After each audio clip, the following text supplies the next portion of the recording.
Hello, welcome back, hope you're all well. Now if you watched last week's video, what is going on, you'll know that I'm doing a couple more things to earn money, and this is one of them. So as you know, in the past I did making money from lawnmowers. What we're still going to do, we're going to start doing again very shortly. This is going to be the same sort of principle, making money from washing machines. This is something I've done very well in the past on. Haven't touched it for probably 8 years, so I'm starting again. So if you're already doing this or you're starting again, you'll be able to follow my progress, and hopefully you'll be able to do the same, or if not, hopefully better, because obviously I'm trying to do several things that you may be able to concentrate on the one thing. Now obviously this is not for everybody, because this is big and heavy and awkward, and if you've got a little small shed or you live in a flat or something like that, the fly just flew straight at the camera, I bet you heard that.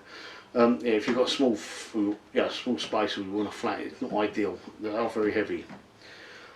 So next week I've got another making money from thing I'm doing. I've started already, already done some filming on it, so hopefully next week you'll see that.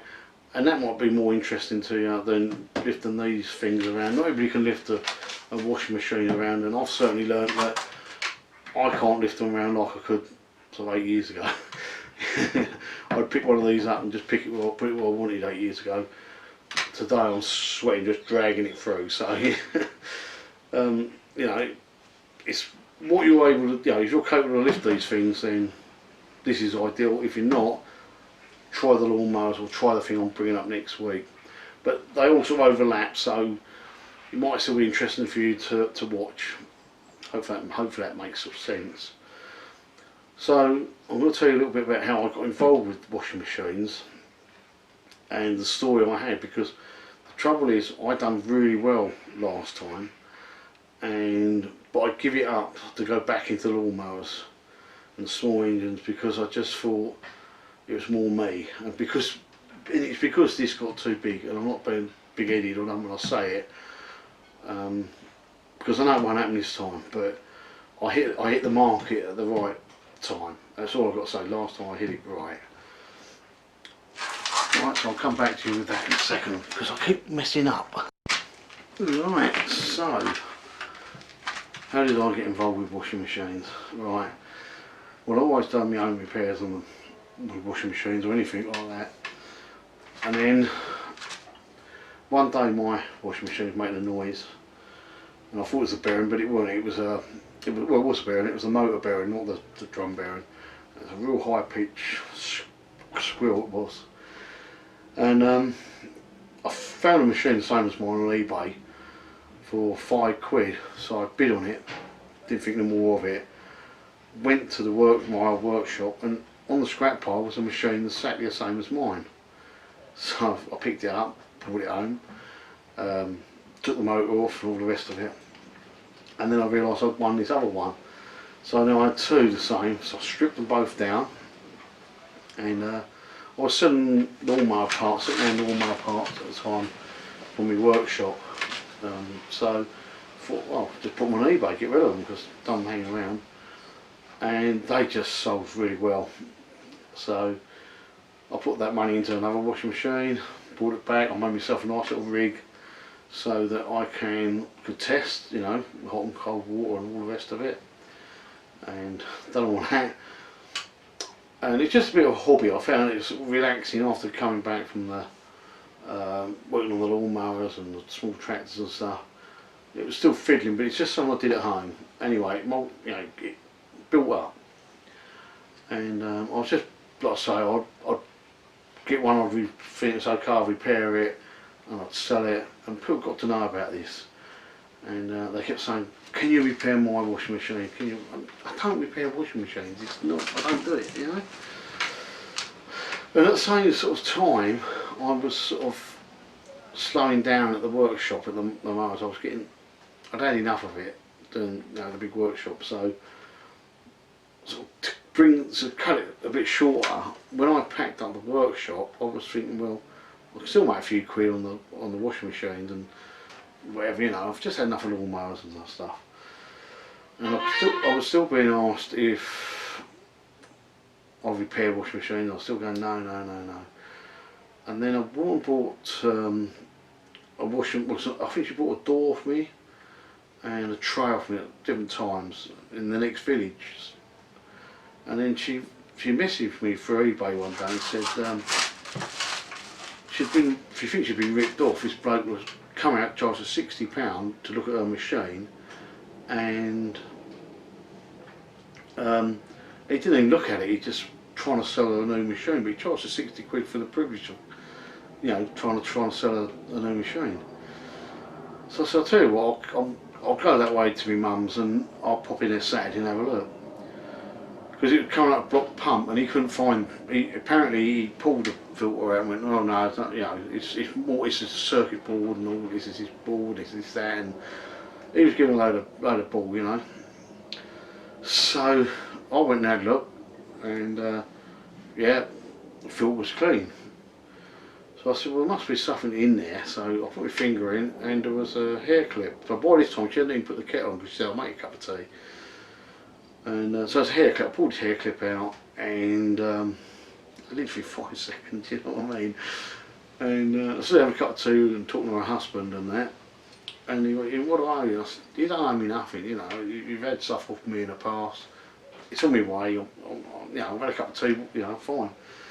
So I thought he screwed up a £5 note and forced it in my pocket. I didn't have a choice in it. Anyway, when I got out, it was 30 quid in my pocket. And I thought, bloody hell, you know. And I got back in touch with him. And he said, no, it's worth that, don't worry. He said, you know, I know what I'll give you. So I said, all right, thank you very much, blah, blah, blah. And then, I think it was the same day, another friend of Heidi's said, can you just have a look at it? It's coming out what was coming out the tray, sort of thing. So, out the drawer, and so I'm a bit rusty, can't you? So it came out of the drawer. And what it was is, they'd washed the blanket in the machine, dog blanket, and it blocked the sump hose up, and that had blocked it off to the pressure switch, so the machine didn't know it was full of water, and it was flooding that air. So obviously it took, what, 10 minutes to sort it out and do. I did that, again the same sort of thing, struggling, like, no, I don't want it, forced it in your hand, and I thought, oh, I might have a 10 out of this, and it was 50 quid, and I thought, there's a bloody demand for this, because, you know, these people want to pay you this, they're not, whatever. So I looked into, because this is when things like Part P and all the rest of it nobody really knew what was what and what you could do and what you couldn't do. So we're going back like at least 10 years ago to all this happening. And then when I gave up the workshop, I thought, right, I know what to do. I just retrain. So I retrained. I went and looked into it. I went into done all the paperwork I had to do. So I ended up going around fixing washing machines. And of course, then I was getting more machines because if a bearing goes, it's very cheap to repair a bearing on a drum, but it's very expensive to have someone else do it for you. So I ended up with all these bloody washing machines, and in the end I ended up with the situation was I had so many machines here, and another advantage I had at the time was I've got in with some scrap dealers, and the scrap dealers were, regardless of what was left of the machine, so basically it was normally just the outside and the concrete weight and the wooden top, a lot of these are wood, they would give me £5 a machine, so I was always making me money back. I couldn't lose, just couldn't lose. I don't know what I did, I just couldn't lose on the washing machines, and I was daft because I was doing the repairs as well. It got to me, people, customers, in people's houses, and they kept going, oh, my washing machine is, I had it for 3 days and I've got 5 kids, but everybody will tell you this story. And I didn't realise to start with, so I was going 11 o'clock at night fixing washing machines. And then I realised, hang on, they've all got this story. So I just go, in the end I was going, I've heard it before, you're not the only one. Every one of my customers, he's got 5 kids, and you know, and in the end it just got to me, and with how, you know, how things work with my head, I literally overnight said, that's it, I've sod it, I'm going back to lawnmowers. And that's what happened. And yeah, so I know what I'm doing with these. I wouldn't recommend, if you don't know anything about these, to do this, because a lot of stuff in here is very, very dangerous, and it holds electric, and you only got to grab the wrong thing at the wrong time, and that's goodbye. And I have been to one funeral of an electrician who was electrocuted fixing his own washing machine. So bear that in mind when you do this. It is dangerous. The biggest shock I ever got was off a door lock, believe it or not, and I wouldn't want to go through that again.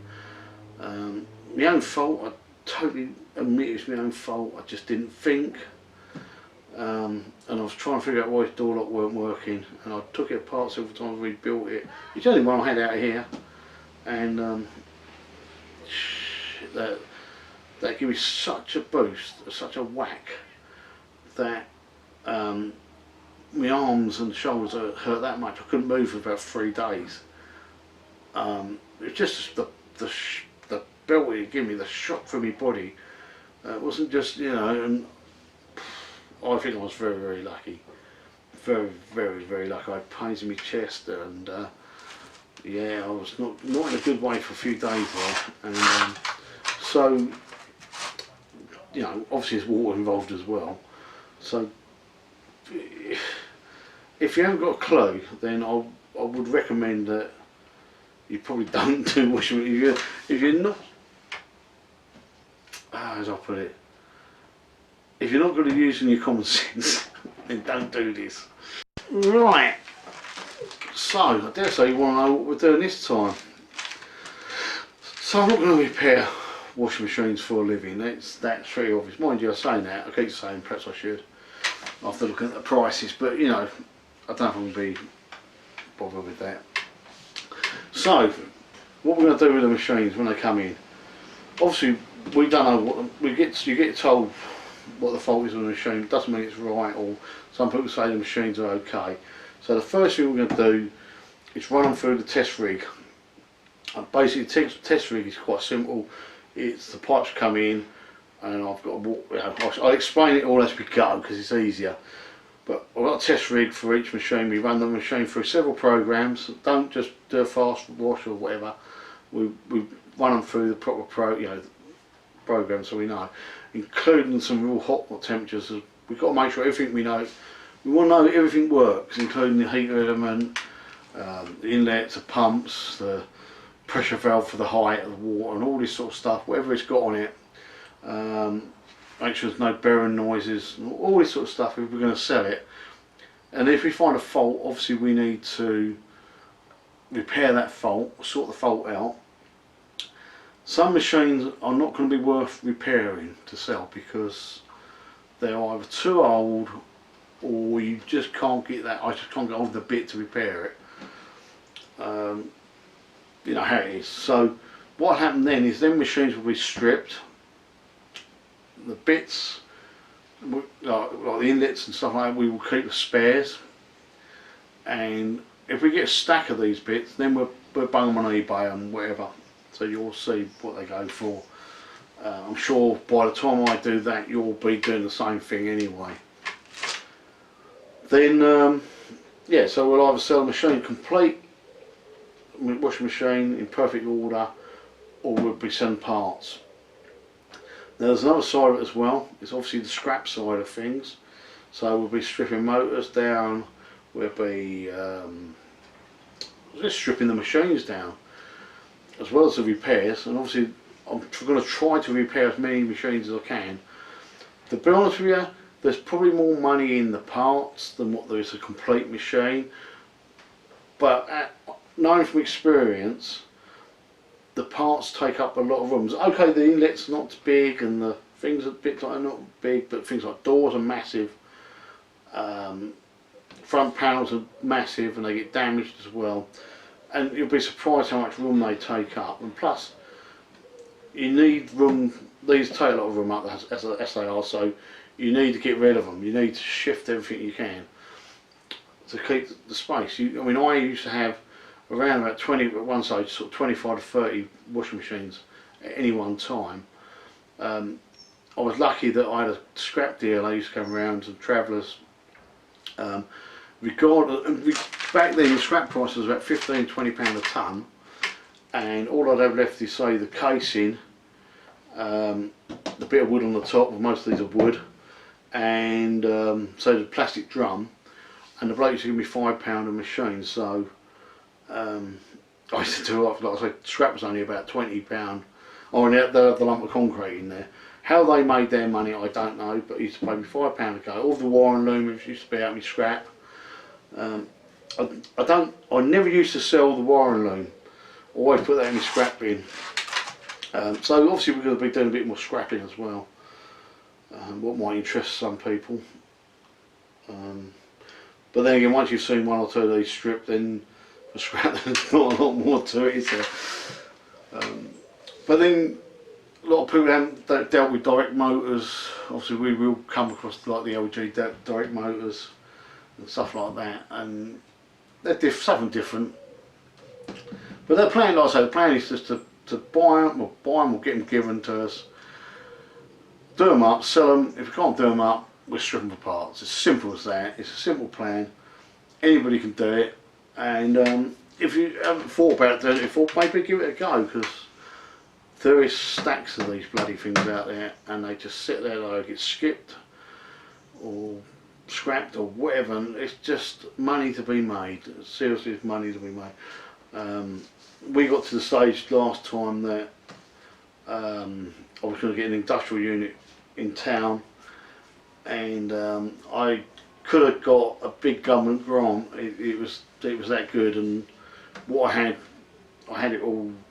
You know, what I'd done and turned out, and I took it to certain people and they just went, wow, you know, what a bloody idea, you know. And but then I thought about it and went, I don't want it. I'll just give up my mail workshop to not have all that hassle.